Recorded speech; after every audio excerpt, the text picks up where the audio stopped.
Okay. So, hello and welcome to Ariella Anouchi, originally from Cleveland, who made Aliyah, who is actually a yoga therapist. Welcome. Thanks for having me. I'm so happy to be here. Yeah, thanks for being here. Thanks for coming. So this really all started when I was really interested in finding more women in the health industry in Israel who I find inspiring, who have a story to tell, who also wear skirts and wear more tzniut while they're exercising. And I came across your story, or just I came across you through your friends online, and we spoke a bit on the phone. So I was kind of interested to hear about what you actually do. What is yoga therapy? That's a great question. Most people don't really know about it. Yeah. It's a relatively new field. Yeah. So yoga, anyone who's, I don't want to say anyone, but yoga is inherently therapeutic. It's designed to help us feel better, to be stronger, to be more flexible, to find more balance in our lives, physically, mentally, emotionally. But not everyone experiences that when they go into a yoga class. I know the first time I went to a yoga class, I'm like, no way, this is not for me. But it's when we're trying to make a one size fits all that it doesn't always work. Yeah. And so yoga therapy is really focused on the individual, and it's goal oriented. So it's taking the individual, really taking in the full picture of what that person has been through and what they're going through right now and where they're trying to get their lives, and using yoga as a tool to help support them in that process. So it's just such an honor to be able to support and guide people. Yeah. Yeah. I feel like yoga has become very trendy over the past 10 years or so, and what you see mainly on YouTube and on Instagram is you see these girls in perfect shape and they're doing these crazy flexible moves and Yeah. and for a while I was really wanting to get into yoga, and I always felt, Ariella, that anytime I watch these videos it's such a turn off for me because I feel like an old lady who can barely even stretch, from Yep. my head to my toes. So how is yours different? Well, I'll start by saying in my studio there's no mirrors, because it really doesn't matter what the pose Wow. looks like on the outside. Yeah. We call that Instagram yoga. It's not about the picture that you're Instagram going yoga. to capture. Yeah. Most of the yoga, I don't know most, but a lot of the work that happens in my studio with my clients, with my students, is from the outside looks like you're barely doing anything. Mm-hmm. But the internal work that we're doing, the type of awareness, the proprioception, awareness of where our body is in space, and the interoception, our awareness of what's happening inside of ourselves, those are such crucial skills, tools, senses, really, that we don't really have many opportunities to develop. And that's one of the main things that we do in yoga therapy, developing our sense of interoception, our ability to notice what's happening within our body. So that's our ability to notice when I'm hungry, when I'm full, when I need to go to the bathroom, when my heart is racing, when I'm feeling tired, when my liver is feeling tight because I've been holding in so much anger. There's so many layers and aspects of interoception that we can nurture and develop. And I mean, you're talking about feeling intimidated by all of these images and videos of picture perfect yoga classes. Super intimidating. The first time I went into a yoga class, or more accurately, the first time I went into the yoga class that was really right for me, because I tried a few before I found the one that was right for me, it was me. And from the outside, I looked super healthy, but I was in a really bad medical state back then. I couldn't balance on one foot. I had no stamina, and it was me and a bunch of 70, 80-year-old students. Older women. There was a woman there who was literally on an oxygen tank, and she was killing it. Oh my She was God. doing every single pose, holding it for way longer than I could hold. And my mat was right behind her in class. And the entire time I'm just like, if she can do this, I don't care how long it takes me to get there, I will get there.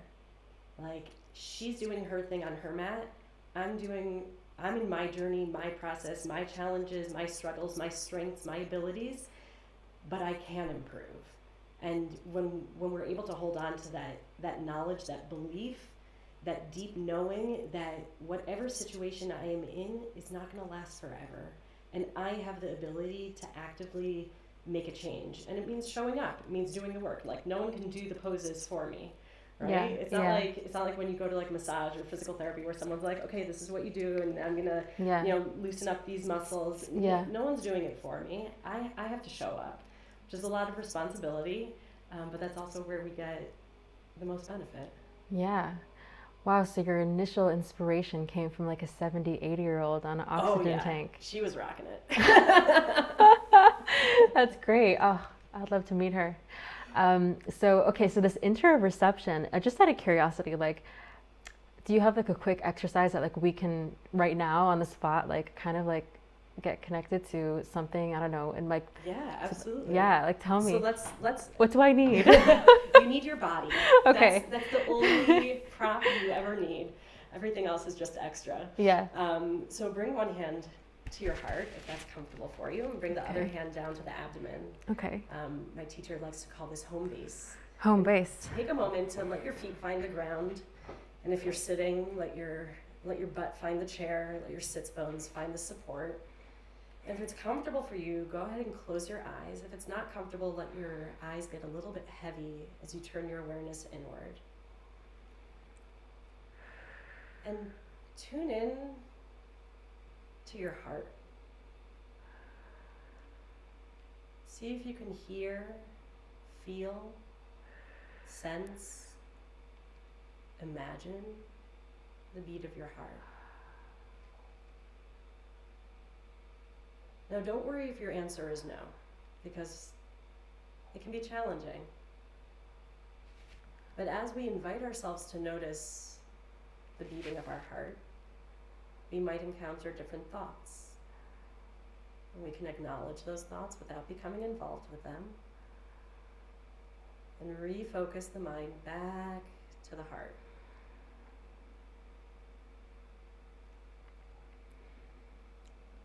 Now, if you haven't been able to feel or hear your heart, come to your breath. Breathing in, breathing out.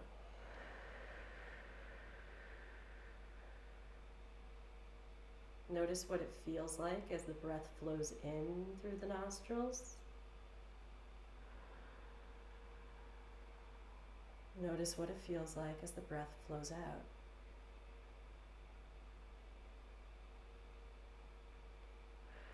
And continue with the effortless flow of your breath, the way it is right now, in this moment.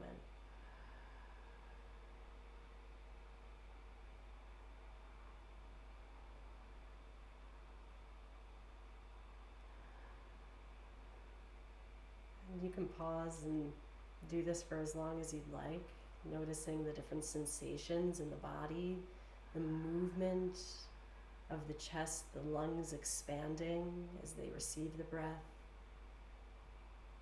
the sensation of air flowing in and out of the nostrils. Maybe you're noticing the rhythm of your thoughts, the temperature of your thoughts, or different emotions that come up. Maybe they're the same on the inhale and the exhale. Maybe they're a little bit different.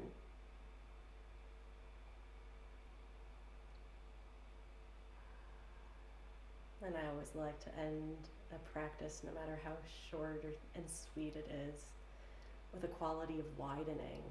So invite the corners of your eyes and your lips to gently widen. Yeah, it's a smile, bringing us to a state of gratitude for our existence, for our ability to take this time, this moment, this opportunity to tune in, noticing where we're at so we can decide intelligently and compassionately how we want to move ourselves forward. And when you're ready, gently open your eyes again.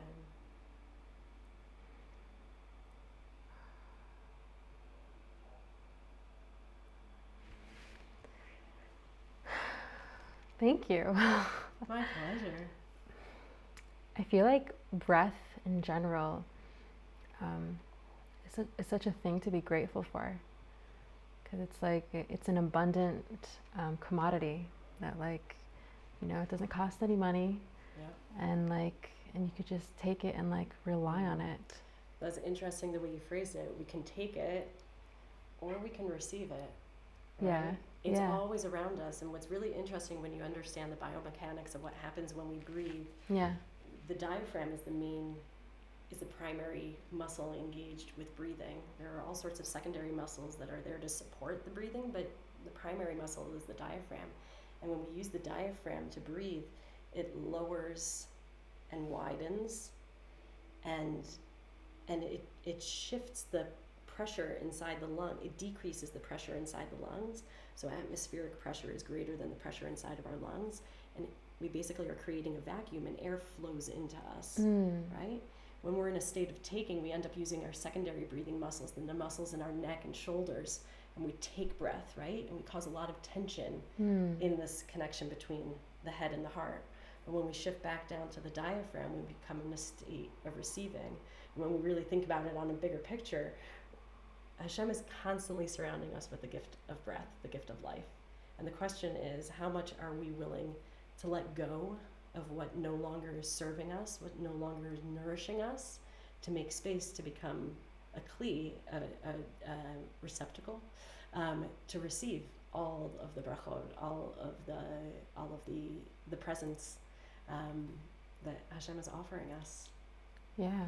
Wow. Yeah, and then the shift that it happens on the nervous system. Yeah. Come for workshops. For sure. I've tried so many times incorporating it into my daily schedule, and for some reason I just don't. Maybe I don't realize the benefit of it yet enough. Maybe it hasn't been embodied intellectually. You get it. You understand that breathing is beneficial. Like when you were here showing me this, like I felt so encompassed. I felt like I was just being held like a baby, and I was just like, you tell me what to do and I'll do it. Like I'm here, you know? But I feel like doing it for myself, I feel like it takes a lot more self-restraint. Yeah, that's why we call it yoga practice, not yoga magic. Right? Yoga practice. Right? I have right. a t-shirt I'm wearing, grow positive thoughts. It's not you don't just make them. We nourish them. Yeah. We care for them. Yeah. And when we want to make change, even though we know it's good for us, it takes practice to do it over and over again, noticing in all these different situations and temperatures and climates what works for me and what. Yeah. And actually, your shirt reminds me of the orchid right behind you. It was originally purple, and it was really beautiful. I got it for like, I don't know, 140 shekels, and after 2 weeks, it was dead. Oh.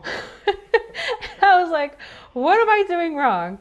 And then I think it might be because like there's no, like we don't have a lot of like natural light in here, so I think it needs to be more in the light. So like I learned that like I need to continue watering it and putting it next to the window. So like even though the flower isn't there yet, I need to continue watering it. I'm still alive. It's good that you're here because I need to water it on Sunday. It's like my Sunday chore.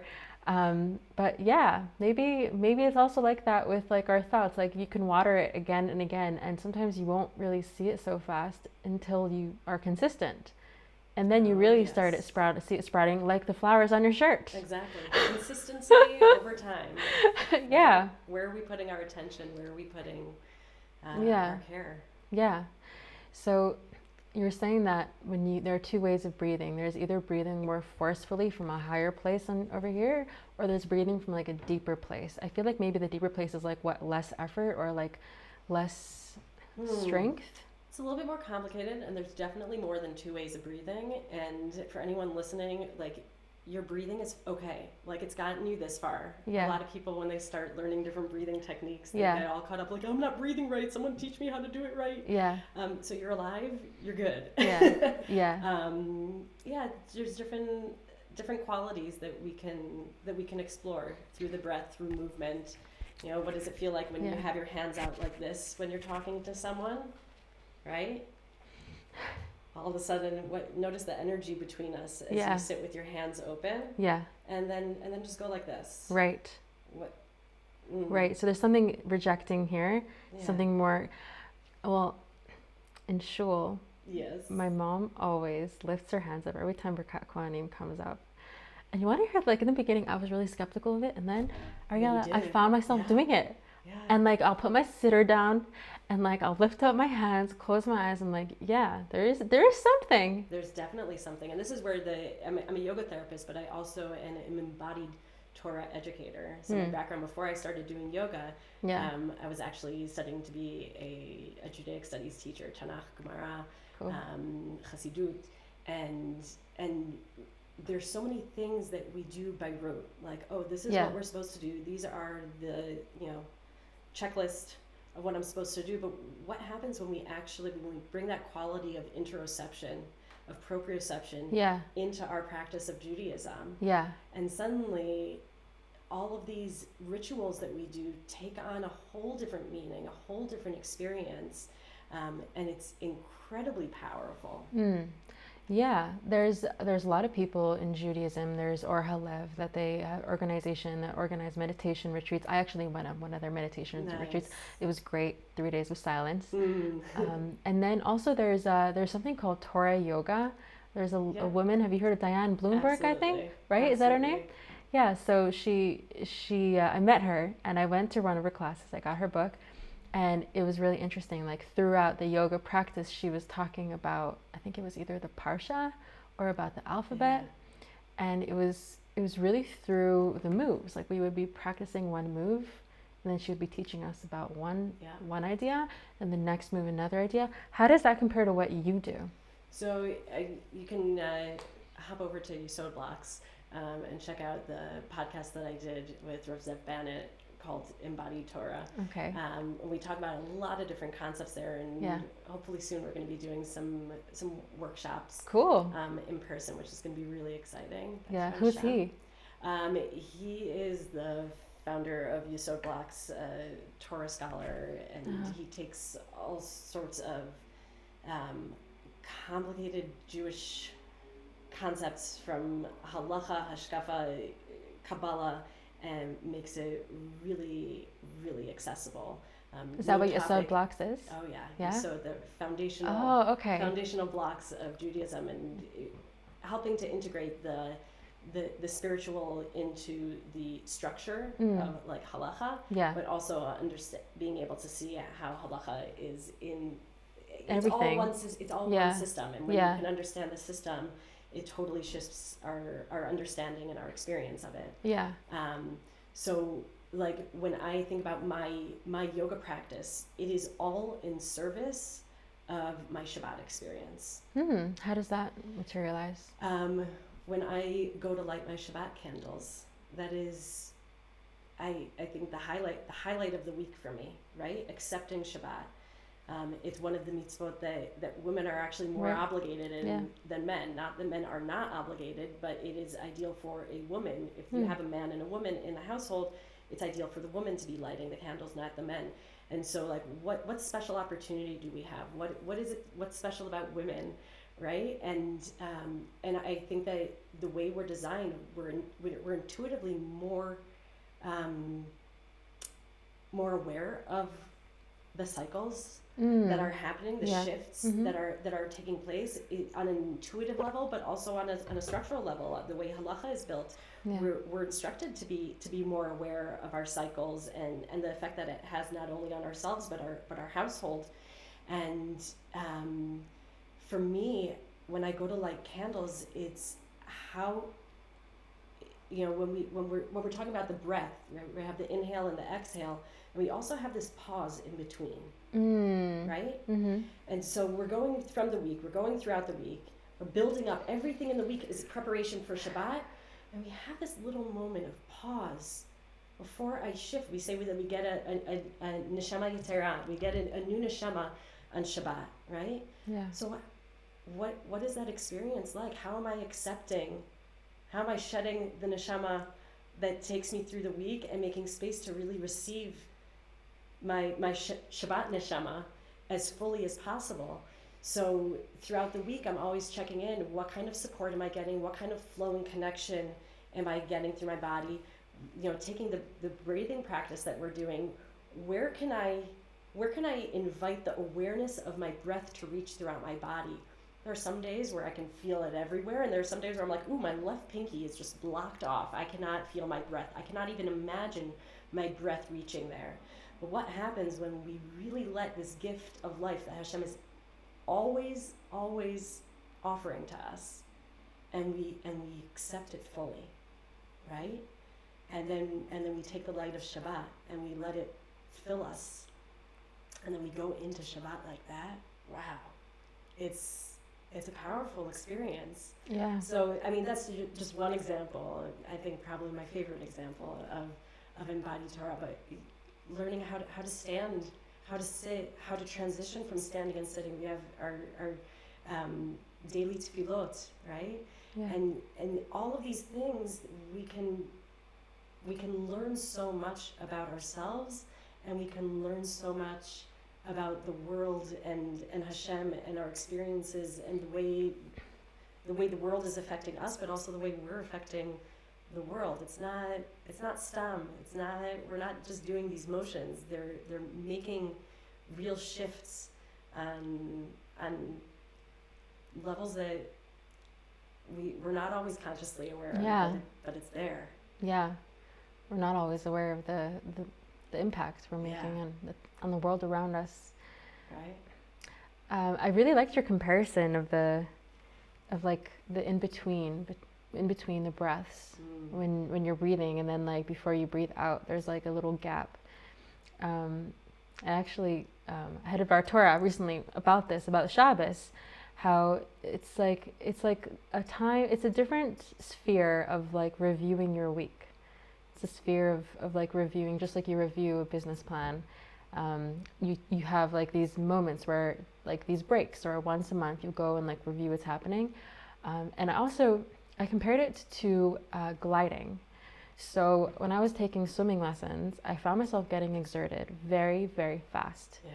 And my swimming teacher said, Chana, you have to learn how to glide. And I was like, what do you mean glide? She's like after you push in the water and you kick with your hands, you have to feel your body just glide through the water.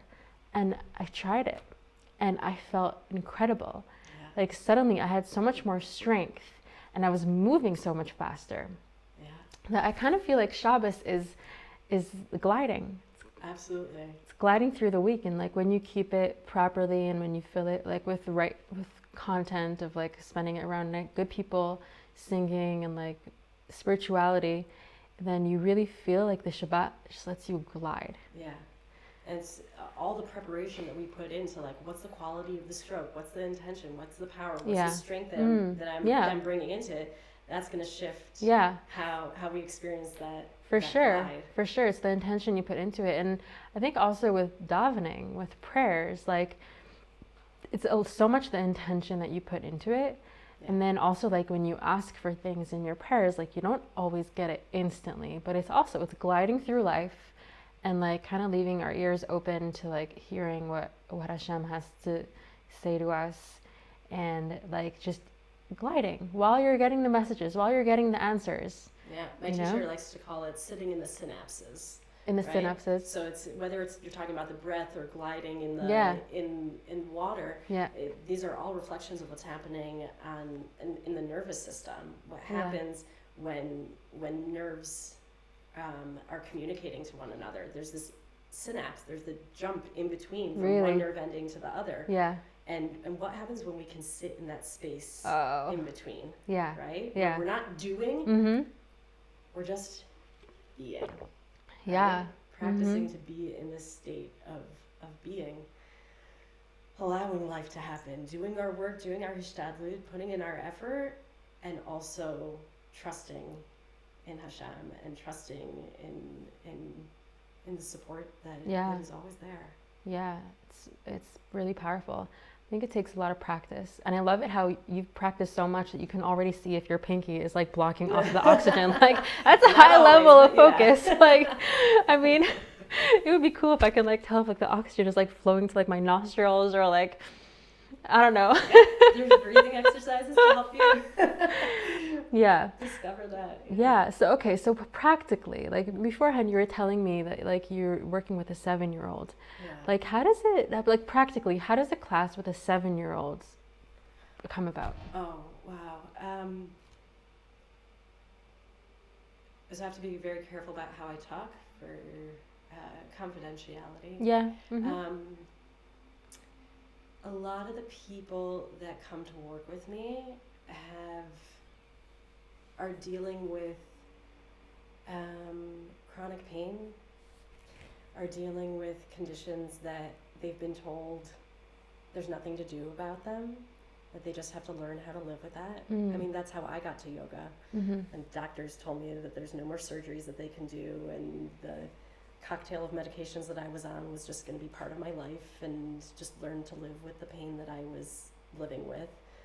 And I'm like, this is not living, this is just not dying. Like, I don't know, like maybe try yoga. I've heard that that's okay. I'm like, what do you mean try yoga? I can't do yoga. Like, have you seen those classes? And that's really where yoga therapy comes in, where it's individualized to the person, and you're meeting the person where they're at. And unfortunately, a lot of people have already exhausted all the different options available. Yeah. Even a lot of the non-conventional options, and they're looking for any kind of relief. Often not even really believing that there can be improvement, but just relief from their symptoms. So a lot of people are coming with chronic pain or chronic conditions, and a lot of the people that I work with have trauma, traumatic childhoods, formative years. Unfortunately, a lot of the women that end up coming to work with me have experienced some sort of sexual trauma. Really? The body remembers, and the body carries the memories, the pain, the fear, the protection. And yoga is such a fantastic tool to help people learn and relearn safety in their own body, and trust again in their body, and pleasure again. So, I mean, you asked about working with a 7-year-old. It's going to be very different than working with a 20, 30, 40-year-old woman. For sure. But there's a lot of play. Yeah. There's a lot of curiosity, questions. You know, I rarely will tell someone you have to do this. It's always an invitation. Oh, I'm curious, what does it feel like for you if we try putting our foot like this and moving our hand like that? Oh, what's happening with your breath now? Oh, did you forget to breathe? I forgot to breathe for a moment. Like, what happens if we breathe while our foot is like this and our hand is like that? And oh my gosh, all of a sudden I can feel flow, or helping someone regain the power to observe what's happening and to make the choice themselves, because so many people that the opportunity to make a choice about what is good for me is taken away from us. Whether it's traumatic childhoods, parents who don't know how to show up with compassion and listening to a child's needs, or situations of sexual trauma or any kind of trauma, terrorism. Also, a lot of the students that I work with have experienced terrorist acts, and it's complicated. I can imagine. But the important message that I'm always looking to give over is that whatever situation you are in, it's not permanent, and there are tools, there are resources to be able to choose what direction you want to be taking your life in, and it's humbling and such an honor every time someone trusts me to help support them in their personal journey of well-being and healing. Yeah. Yeah, I remember you told me that there is one woman that came for one issue, and then she got over that issue, and then she was facing another issue. Yeah. And then we're ogres, we're onions, we're parfait. We have layers. We have layers, and every time we discover and heal one layer, we're like, oh, but like I can go deeper. I can go deeper, and that's really the whole purpose of our existence here in this world. This world is not for us to just have fun and be happy, which is nice when we do get to have fun and be happy, but this world is about doing work. And Ari Fold always says, if you're living life easy, you're living it wrong. Something wrong. Yeah. I think it was also Rabbi Shais Taub who said that our life is divided into days, and it could be that like a girl is trying to get married for a really long time, so she could be going 7 years and she's going through the same exact day. Yes, she may be driving on one highway or going to another event, but in her mind she's always like, I'm looking forward to that day where I get married, and then marriage, and then marriage, and then marriage. And then when you get married, then it's having children, and then the anticipation to have your child. It's like anticipating, and then with your career, and it's like, and every one of those challenges is another day. Yeah. So I'm guessing it's also the same thing with the yoga. Yeah. Well, you found me because of my post about infertility. Yeah. And I mean, Baruch Hashem, I now have a 5-year-old. Wow, beautiful. Healthy and sweet as can be. But those years of being married and not having children because medically I was on so many different medications to deal with all of the different conditions that I was dealing with, that my body was basically too poisonous to create life. Yeah. And the compassion that it cultivated in me, those years of wanting and not having, and being jealous of people, and being so upset that people had no idea how blessed they were, and like take it for granted. And now there are moments where I find myself, making comments or interacting with someone without the sensitivity that I would have wanted from others, and no matter what stage we're in, no matter what challenge we're encountering, being able to recognize our ability to be compassionate, not only to others but also to ourselves, right? Because we have no idea what someone else is going through. We have no idea what we can say that's going to trigger them and upset them and offend them, and we can't walk around too scared to say anything in the world, right? Mm-hmm. But that's really where the compassion to ourselves comes in, where we can interact with people, and we're going to say the wrong thing. Yeah, for sure. We're going to say the wrong thing. Especially we're going to about look the wrong way. Those issues, yeah. But we can always, we know in our gut, we know from the experience, the interactions that we have when we miss the mark. And, Chazal say that tshuva was created before the world was created, right? Our ability to come back, we're going to miss the mark. It's going to happen. That's what it means, achet. It's not to sin, it's to miss the mark, right? Yeah. And we're going to miss the mark, but we can always come back. Yeah. Right? It's never too late to say, like, I think I put my foot in my mouth when I said this comment, and I'm sorry that it was inconsiderate, or I wouldn't have wanted someone to say that to me when I was when I was in this chapter of my life, so I'm sorry that I said it. And that creates connection, and that creates community, that creates love, and that's really what we're here for. We're nourishing the sense of connection that we have with our neshama, our soul, as a spiritual being in this physical body. We're trying to find that harmony between the spiritual and the physical. We're trying to find the harmony between ourselves and others, us and nature. All of it is in a state of harmony, and when we're constantly, the more we develop tools to be able to come back to home base, right? Feeling our breath, feeling our heart, recognizing our thoughts. What is it that I actually want to be doing in this world?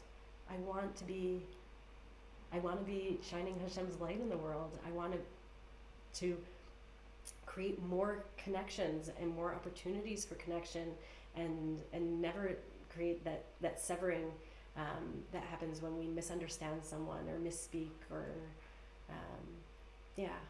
Yeah, I feel like you brought up a really huge topic, and I just want to dwell on it a little bit more. So, Which one? no, I did. When I went through, I got lots of profiles to go through, but when I came across your profile, I was like going through your posts, and I was like, wow, like this dose of authenticity. Like this is like not, you don't see this every day on social media. So like read someone's own personal views on infertility, on the journey they went through, on their insights, on their feedback. Like, ladies, this is what I really want to tell you. Like, don't ask me why, and don't say this, and just invite me over, even though I don't have any kids yet. And I was like reading it, I was like, wow, this is brave. And like Brene Brown speaks a lot about not infertility. She speaks vulnerability. Yeah, she speaks about vulnerability, and how it really invites room for closeness, for people to understand you more, and it really it's scary putting yourself out there. And I think that lots of women, so many women, are going through these issues, and not many women have confidence to share. And I personally, I shared something very private on social media about 5 months ago about a miscarriage that I had. I didn't wait a long time to get pregnant, but I dated for 7 years. I had a really, really long dating journey. And like, I remember it was so hard. And in my mind, there were so many days where I was comparing myself, and just like at a certain point, like I'm happy for them, but I don't really know when it's ever going to happen, if it's ever going to happen, and no one's ever going to know, because life isn't certain. But after it happened, it was just kind of like a whole bunch of emotions of how, like, once you get married, you forget what the 7 years of singlehood were like. You forget what it's like to go home and feel so disconnected from life, from the world, where like it's just you and your own world, and like you see the seasons progressing, and you see your family growing, and your friends moving on, and then you start questioning, like, who are my real friends? Where do I really belong? Do I belong? And there's a gift in the shechicha, and that's one of the gifts that Adam and Eve got after they ate from the tree of knowledge. They got the gift of forgetting, and I think it's something that it's a blessing and a curse, because like once you have kids, you're not able to relate as much. Maybe in your past distance you can relate to, like, oh, I remember the days where I really wanted a child, and I saw everyone around me getting pregnant with the second and the third and the fourth, and you remember it.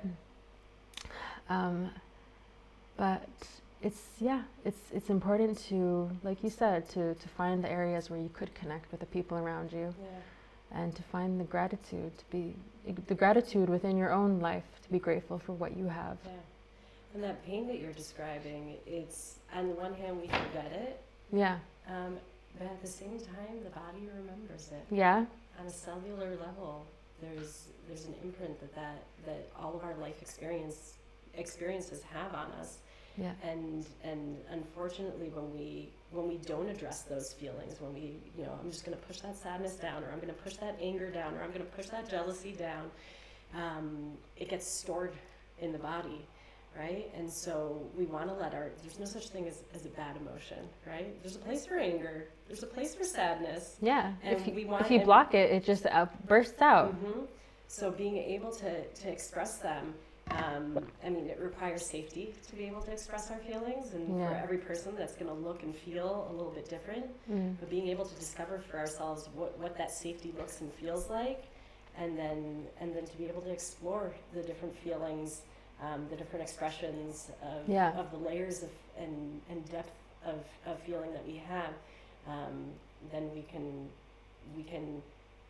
instead of sort of schlepping the baggage of our past experiences with us, that they become our fuel, Yeah. and the light to really guide us in how we're moving forward. Yeah, for sure. It's all guiding us. So, how does a session look like with a girl that, for example, experienced trauma? Yes. Yeah, so everyone that comes to work with me, first of all, we have a phone call just to feel for both of us. Does this feel right? Mhm. Because Yeah. like any therapist, it has to be the right fit. For sure. Yeah. And then a client fills out an intake form where they share as much or as little information that they want, and I start getting a little bit of a clearer picture of what the person has been through medically, socially, and what their goals are. And then the first session they come in is an assessment session where I see how they move their body. I can see where the tightness is, where there's strength, where there's weakness, where there's imbalance, different patterns of movement and pain, and breath and light and emotions and their voice. And there's so many things that so much information that I'm taking in. And then with that information, we really clarify what the goals are, and we clarify what are the long-term goals and what are the short-term goals. And I put together a personalized practice for them to start doing. And over the course of time, everyone who works with me signs up for a minimum of 6 sessions. When I first started working, people are like, oh, I just want to come for 1 session and like just show me what I need to do for this problem. And it doesn't work like that, because it's a journey, it's a process, and together we figure out what are the tools that works for you, what that work for the individual, and what needs to be, what do we, sorry, I'm going into Hebrew, what do we need to ledayek, to clarify, to specify, yes. Yeah. And some people come and they work with me for 6 sessions and they're like, okay, I got this, reach my goal. And some people, they finish 6 sessions and they're like, I just barely opened the door, and there's so much to explore, and there's so much to do here, and they continue working with me for a year or 2. It's so individualized. But the important thing is that the client, the person that I'm working with, they're in the driver's seat. I'm there to support them, and if it's a good fit, it's going to be so enjoyable for both of us to continue learning from each other. I learn from every single student that I work with. Everyone, from their story, their insights, their challenges, their struggles. It's never-ending learning, and it's always exciting to discover what works for each person. Every person is their own world. Yeah.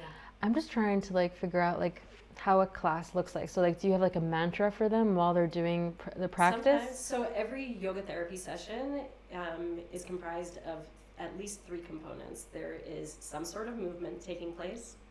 It could be a very simple movement. Sometimes it's just lifting the arms up and bringing them back down in sync with the breath, which is the other aspect. So we have movement, we have some sort of breath work, and some sort of meditation, right? And so sometimes that's really just working on breathing. Can I meditate on my breath? I am receiving breath, I am releasing breath. I am receiving breath, I am releasing breath. And can I coordinate a movement to that breath, right? And for some people it's much more complex. We're doing, sun salutations, or we're doing different sequences that are designed specifically to release low back pain, or creating more range of motion in the shoulder. A lot of what we focus on is support. Support from the earth, support from within, from the breath, a sense of connection of the whole body, seeing the whole. I mean, there's really 6 main principles that I work with, based on wisdom body yoga therapy, which is the training that I did here in Israel with Michal Yarkoni and Rachel Krensman. And the 6 principles are: support precedes movement, and alignment, which is not to be straight. It's about the quality of the relationship from one aspect to the other. Seeing the whole, right? We're not just our intake form. I'm not just my pain. I'm not just my body. I'm really seeing the whole of the person.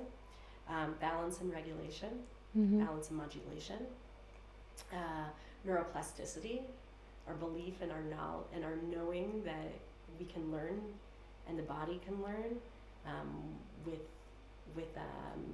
repetition over time, and love and presence. Everything that we do is with a quality of love and presence, and we take those 6 principles and we apply them to the physical aspect of us. We apply them to the mental, emotional aspect of ourselves. We apply them to our energetic selves, the breath, everything that flows in the body. We apply them to our spiritual selves. And we apply them to this aspect of ourselves that we call bliss. I like to think of it as sort of like our ner tamid, this quality of oneg that we experience, this oneness, this unity that is fleeting, but it's there. And when we find alignment in all those different aspects of ourselves, then we can more fully and authentically experience this aspect of bliss that many people experience deep in meditation or dancing or orgasm. All of these different things coming together, this feeling of oneness and connection. Yeah. I guess when you focus on those principles while you're doing yoga, you really feel more of a difference. Yeah, and it's being able to introduce clients, students to all of those different principles. Yeah. And really let them experience them on a cellular level, not just on an intellectual level. I love getting messages from my students. Yeah. Like, oh my gosh, I was washing dishes and all of a sudden I thought about my starfish and how really like my arms are connected to my feet and then my neck and my shoulders weren't hurting me when I was washing the dishes or I was pushing the stroller or I was holding the baby, and it's these moments that are off the mat, that are outside of our practice, are really the magic, and that's what it's all about. It's incredible. You know? So incredible. So you're like a doctor of yoga. Like instead of taking prescription medicine, it's like, move like this, you'll feel better. Well, yes. Find the starfish. And yes, be the starfish. Okay. And also it's really important for me to emphasize that I'm part of a health team. And that I work together with psychologists and psychiatrists, and I work together with physical therapists. Do you? And I absolutely, because I have physical therapists who refer clients to me because they recognize that this is not just physical. There's something deeper. There's something, a bigger picture that this person is dealing with. And I also have people who are dealing with, anxiety, depression, eating disorders, you name it. And it's not just in our heads. For sure. Their healing has to take place on this full spectrum of who we are. Yeah, it's all connected. Yeah. Like if someone's coming in for an assessment and you see them move, can you tell what their problem is? I mean, sometimes. Yeah. And I can have an idea, and then we try some different types of movements and see how it affects them. Yeah. That's why it's a process. Yeah. But like, can you see like, okay, she has eating disorders, or she's too stressed, or I could tell that she's like, I don't know. I mean, listen, I can tell when someone isn't breathing, right? Really? Okay. You can see when. I can't. I need to train myself more, but I think eventually if you start looking for it, you'll see it all the time. Am I breathing? Quite shallow, I could probably breathe more. I'm also not breathing very deeply right now. I'm excited. I'm engaged in this conversation, so my breathing pattern is going to shift. Right. But and that's part of the assessment. How do they walk into the room? I have one student who. A lot, and I don't want to say one student, a lot of people, their whole body posture is forward. They're very intellectual. They talk very, very fast. There's no pause. They just talk, and I have this problem, and I have this problem, and that. And I remember that I have this and this. Whoa, I start noticing how I'm feeling in my body. That's giving me a tremendous amount of information, because what's happening in my body has a direct effect on the people around me, on on all living beings, the plants, the animals, I have a dog. She knows to come over and snuggle with me when I'm feeling sad. Aw. I don't tell her I'm sad. Yeah, she feels feels. it, right? And so when the more we tune into our ability to notice what's going on inside of our own bodies, the more we're going to be noticing what's going on around us as well. So yeah, when someone comes in for an assessment, I'm going to have them, come into table pose and, straighten one leg out and reach Yeah. the other hand forward and notice like, oh, their hip just totally Right. came down. So you see how it comes together with like what they're telling you. Yeah. And like, have you ever had a story with like a woman who had eating disorders and then through the yoga she recovered? I've seen improvements. Yeah. I mean, listen, I had someone with severe trauma, and the first time she came to work with me, she could not do a breathing exercise. She could not sit still. She was in so much pain that she was constantly moving around to adjust how she was being. And we worked together for a year and a half, and her pain is like, if she didn't tell me that she was in pain, I would have no idea. It's totally manageable. And I tell people, I share my own story. Like, I had severe pain. I had chronic pain. Yeah, you were telling me before how you got into it from your medicine that you were taking. So you had pain. So, I mean, I had a complicated medical condition that went undiagnosed, and I had numerous surgeries, and during those surgeries they did damage to nerves in my spine, which caused excruciating pain. And I, through yoga, learned how to strengthen what could be strengthened, learned how to let go of what I could let go of, and find more balance and harmony, acceptance, compassion for the body that I have. I spent a lot of my childhood being very mad at God, that he made a mistake. Why did he create me like this? How could this be what you have in mind for me? And a shift, a deep shift to love and compassion and even gratitude that, I am a body. I have a body that requires a lot of maintenance in order to function and to not be in excruciating pain. And when I do the things that I know I need, like eating the foods that are healthy for me and getting the right type of sleep for myself, which was actually less hours than I thought that I needed, and which hours I'm actually getting my sleep, and what kind of movement is good for me, and having a dog and being able to go for walks and getting fresh air and having plants in the house and taking care of things that are not just me. All of these different aspects of self-care, but also caring for others, has shifted my relationship with pain. So I'll never tell someone that I'm pain-free. Like, oh, I started practicing yoga and I went from being on a cocktail of 5 different medications to manage my anxiety and sleep and nerve pain and all this, and now I don't take any medications and I'm not in any pain whatsoever. No, I don't take any of those medications anymore, but when I do have a pain flare-up, my relationship to it is different. I'm no longer scared, right? So many of us, when we experience pain, right, we stop breathing, we tense up. There's this fear of like, oh, I'm familiar, I've experienced this before, and I know the route that this is going to go down, and I know what's going to be. And then that's what happens. But when we're able to make the shift of, oh, there's pain, you are communicating something to me. I was sitting in a really weird position. Okay, I'm going to shift that position so I am more balanced and can get more support, and now I'm going to breathe. What kind of shift is able to take place? And now when I do have a pain flare up, it's, oh, I overexerted myself a few too many days in a row. Oh, I've been really stressed about this. I didn't realize how stressed I was until my body started screaming out to me. And the more we practice this check-in, both on a physical level and a mental, emotional, and a spiritual, and an energetic, the more we're able to fine-tune our ability to notice the early gentle communication that's taking place. It's like a little kid who comes up and you're like, Ema, Yeah. Ema. Also with our You kids. ignore the kid, Yeah. eventually it's gonna go, Ema! They're gonna Exactly. be screaming out. Yeah. So you know, it's not about being pain free.